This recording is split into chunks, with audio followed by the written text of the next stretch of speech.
नमस्कार दोस्तों, क्या आपको पता है कि हमारा शरीर कई प्रकार की बीमारियों से कैसे लड़ पाता है। जब हमें चोट लग जाती है या कोई बड़ा से बड़ा घाव क्यों ना हो, वह कुछ ही दिनों में ठीक हो जाती है। आज हमारे प्रतिरक्षा प्रणाली अर्थात इम्यूनिटी सिस्टम पर ही निर्भर करता है। आज हम इसी इम्यूनिटी सिस्टम के बारे में जानेंगे और यह भी जानेंगे कि यह इम्यूनिटी सिस्टम काम कैसे करता है, इम्यूनिटी सिस्टम को स्ट्रांग और इफेक्टिव कैसे बनाएं, हम इस शरीर पर क्या प्रभाव पड़ता है, टीका क्यों लगवानी चाहिए, टीका काम कैसे करती है, कोरोना के टीका का काम करने का तरीका, ये सब इसी वीडियो में हम जानेंगे। दोस्तों, immunity system organ, cells, proteins के एक जटिल नेटवर्क से बनी होती है जो संक्रमण जैसे सूक्ष्म जीवों से लड़ती है। इम्यून सिस्टम में हमारे पूरे शरीर में स्थित ऑर्गन, सेल्स और प्रोटीन्स का एक जटिल नेटवर्क शामिल होता है जो बीमारी फैलाने वाले एलिमेंट्स जैसे बैक्टीरिया, वायरस, फंगी, परजीवी और अन्य प्रकार के हार्मफुल सेल्स जैसे कैंसर के सेल्स से होने वाले संक्रमणों से बचाता है और साथ ही साथ शरीर के अपनी सेल्स की भी रक्षा करता है। हालांकि देखा गया है कि कुछ लोगों में इम्यून सिस्टम थोड़ी वीक होती है जो हमारे शरीर के वर्किंग प्रोसेस को डिस्टर्ब करती है। अक्सर देखा गया है कि इम्यून सिस्टम डिफिशियंसी शिथिलता के कारण होती है। इसके अन्य कारण भी हो सकते हैं जैसे एलर्जी या ऑटो इम्यूनिटी या लो इम्यूनिटी सिस्टम या खान पान, वातावरण यह अनुवांशिक भी हो सकती है। अब हम जानते हैं कि हमारा इम्यून सिस्टम माइक्रो ऑर्गेनिज्म, सूक्ष्म जीवों के साथ या इन्फेक्शन पर किस प्रकार से काम करता है।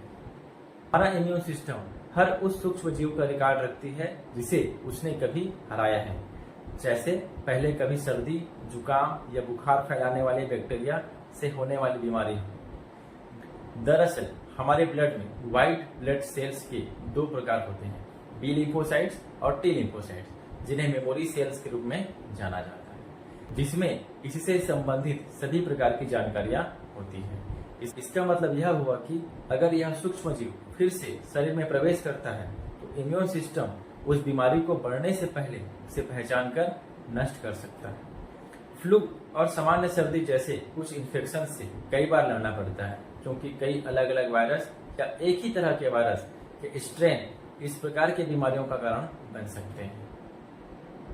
श्वेत रक्त कणिकाएं कहें या व्हाइट ब्लड सेल्स आपके इम्यून सिस्टम के मुख्य भूमिका निभाती हैं। वे आपकी अस्थि मज्जा अर्थात बोन मैरो में बनती है और हमारे लसिका तंत्र का एक हिस्सा होती है। व्हाइट ब्लड सेल्स हमारे शरीर में ब्लड और टिश्यूज के माध्यम से घूमती रहती हैं। व्हाइट ब्लड सेल्स वायरस, परजीवी और फंगी जैसे बाहरी आक्रमणकारी सूक्ष्म जीवों की तलाश करती है जब वे उन्हें ढूंढती है और उन पर हमला करना शुरू कर देती है। हमारे शरीर में बनने वाले एंटीबॉडी शरीर को सूक्ष्म जीवों या उनके द्वारा उत्पादित विषाक्त पदार्थों, नेगेटिव हार्मोन से लड़ने में मदद करती है। अब हम जानते हैं कि बुखार में हमारा इम्यून सिस्टम काम कैसे करता है। शरीर के तापमान या बुखार कुछ इन्फेक्शंस के साथ हो सकते हैं। यह वास्तव में इम्यून सिस्टम की प्रतिक्रिया ही होती है। हमारे शरीर में तापमान में वृद्धि कुछ बैक्टीरियाओं को मार सकती है। बुखार हमारे शरीर की मरम्मत प्रक्रिया को एक्टिव करती है। अब हम जानते हैं दोस्तों कि टीकाकरण शरीर को कैसे इफेक्टिव बनाती है और हमें टीका क्यों लगाया जाता है। जब एक टीका शरीर में इंजेक्ट किया जाता है फिर शरीर इसके लिए एंटीबॉडी बनाता है। जैसे कोरोना के समय जब वैक्सीन लगाया गया तब यह हमारे शरीर में एक एंटीबॉडी बनाते हैं जिसके कारण हमारे शरीर में तेज बुखार उत्पन्न होता है। यदि टीका लगाया गया व्यक्ति वास्तविक वायरस, बैक्टीरिया के संपर्क में आता है तो वह बीमार नहीं होगा क्योंकि उसका शरीर इसे पहचान लेगा और वह जानता है कि उस वायरस पर सफलतापूर्वक हमला कैसे किया जाए। खसरा, टिटनेस सहित कई बीमारियों के खिलाफ टीके उपलब्ध हैं। आपको किन टीकाकरणों की जरूरत हो सकती है, यह आपके स्वास्थ्य, उम्र, जीवन शैली और व्यवसाय के आधार पर तय किया जा सकता है। जैसे आजकल जो न्यू बॉर्न बेबी होते हैं उन्हें जन्म के 24 घंटे के अंदर पोलियो, हेपेटाइटिस, बीसीजी जैसे टीके लगाए जाते हैं। 6 सप्ताह बाद पेंटा, पीसीवी, आईपीवी पोलियो टीके लगाए जाते हैं। अब हम जानते हैं कि विभिन्न प्रकार की दवाइयाँ काम कैसे करती हैं, शरीर पर यह किस प्रकार से असर दिखाती है। दवाइयाँ कई तरह से काम करती हैं। कुछ दवाइयाँ बैक्टीरिया और वायरस जैसे हमलावर कीटाणुओं को मारकर उनको एक्सपांड होने से रोककर बीमारियों का इलाज करती है, और कुछ दवाइयाँ हमारे शरीर में गायब पदार्थों की जगह लेती हैं। जैसे कुछ हार्मोन्स या विटामिन हमारे शरीर में नेचुरली प्रेजेंट होते हैं, वह सिस्टम के उन हिस्सों को भी प्रभावित करती हैं जो शरीर की प्रक्रिया को नियंत्रित करते हैं। हमारे शरीर में बनने वाले एंटीबायोटिक्स या तो बैक्टीरिया को मारकर या उनके फैलाव को रोककर काम करते हैं, ताकि हमारे शरीर के इम्यून सिस्टम को संक्रमण से लड़ सके। कभी कभी शरीर का कोई अंग पर्याप्त मात्रा में कोई हार्मोन्स नहीं बना पाता, इससे आप बीमार भी पड़ सकते हैं। उदाहरण के लिए इंसुलिन पर निर्भर होने वाले शुगर के व्यक्ति का अग्नाशय पर्याप्त मात्रा में इंसुलिन नहीं बना पाता, इसलिए शुगर के व्यक्ति को इंसुलिन का एक इंजेक्शन लगाना पड़ता है। कुछ लोगों में हार्मोन्स का उत्पादन कम होता है, जो शरीर द्वारा ऊर्जा के उपयोग को नियंत्रित करने में हेल्प करता है। मामले में डॉक्टर गायब हार्मोन को फुलफिल करने के लिए दवाएं लिख सकते हैं। अब हम जानते हैं कि दवाओं को कैसे पता चलता है कि शरीर में कौन सी जगह में समस्या है और यह शरीर में कहाँ जाना है। बीमार होने पर डॉक्टर्स अलग अलग तरह की दवाइयाँ देते हैं। कोई दवा गोली के रूप में पेट में ली जाती है, तो कई बार इंजेक्शन के रूप में लेना होता है, तो कभी दवाइयों को सीधे ही प्रभावित स्थान पर लगाया जाता है। लेकिन कई बार शरीर के किसी खास हिस्से में समस्या होने के लिए दवा ही खाई जाती है, जो पेट से जाने के बाद उसी हिस्से में असर दिखाने लगती है जिसमें हमें समस्या होती है। इसमें दर्द की दवाएं, पेन किलर प्रमुख होती हैं।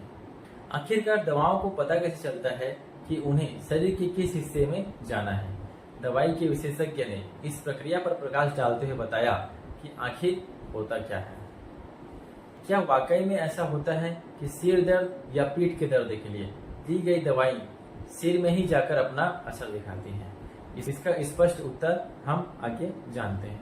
लेकिन दवाओं में कुछ खास तरह के रसायन डालकर यह सुनिश्चित किया जाता है कि वे शरीर के किसी विशेष हिस्से में जाकर असर दिखा सके और बाकी में कम।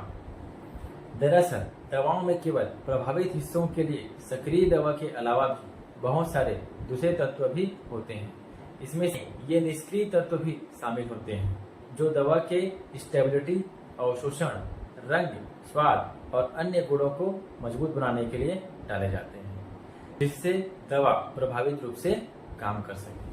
मिसाल के तौर पर सिर दर्द के लिए ली जाने वाली मशहूर दवा एस्प्रिन, जिसमें ऐसे भी तत्व होते हैं इसमें दवा के शरीर में जाने के दौरान टूटकर बिखरती नहीं है, जबकि कुछ ऐसी दवाइयां होती हैं जो मुंह में डालते ही घुलने लगती हैं। अब जानते हैं कि शरीर में दवा कैसे ट्रेवल करती है। क्या होता है दवा के साथ जब भी हम दवा को निगलते हैं, तो वह सबसे पहले पेट के आंतों में जाकर घुलती है। इस दवा के अणु कोशिकाओं के उन रिसेप्टर्स को भी प्रभावित करते हैं जो किसी विशेष प्रतिक्रिया को शुरू करते हैं। हालांकि दवाओं के दुष्प्रभाव भी हैं। दवाओं को खास तरह के रिसेप्टर्स को ध्यान में रखकर डिजाइन किया जाता है, जिससे सही नतीजे मिल सके। उन्हें ब्लड के जरिए शरीर के अन्य हिस्सों में जाने से रोकना संभव ही नहीं होता। इसी वजह से गैर जरूरी जगहों पर जाने से हमें दवा के साइड इफेक्ट्स भी देखने मिलते हैं, जैसे एलर्जी, इन्फेक्शन या शरीर में फोड़े आ जाना।